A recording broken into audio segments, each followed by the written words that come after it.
देखिए, एक प्रश्न आप लोगों को दिया गया है। ये प्रश्न आयोग ने इससे पहले आपके प्रीवियस ईयर में पूछा हुआ है। प्रश्न को बहुत ध्यान से पढ़ना, बहुत ही इंटरेस्टिंग प्रश्न है। प्रश्न कह रहा है कि आप एक खाली स्कूल के गलियारे के एक छोर पर खड़े हो और दूसरे छोर पर कितनी डिस्टेंस होनी चाहिए ताकि आप जो बात बोलो उसका इको, उसका क्लियर इको, उसकी क्लियर प्रतिध्वनि आपको सुनाई दे। अगर हम इस क्वेश्चन की बात करें तो इसका एग्जैक्ट आंसर तो हमको पता है कि 16.5 मीटर इसका आंसर आता है। लेकिन आता कैसे, तो ध्यान दीजिएगा। देखिए, यहाँ पर क्या होता है ना कि जो हमारा ईयर होता है, जो हमारी कान होती है, वो ध्वनि की संवेदना को सही प्रकार से सुनने के लिए 0.1 सेकेंड का टाइम लेती है उस साउंड को प्रोसेस करने के लिए।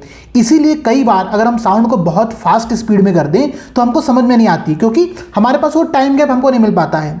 इसीलिए कान का एक बहुत सिंपल सा रूल है कि वो 0.1 सेकेंड का गैप लेती है किसी भी दो अलग अलग साउंड्स में डिफरेंस करने के लिए।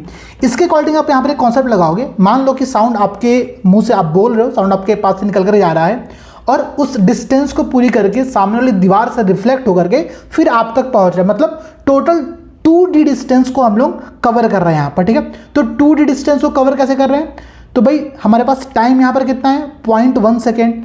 और जो साउंड की स्पीड होती है नॉर्मल कंडीशन में वो 330 मीटर पर सेकेंड होती है एयर में, ठीक है।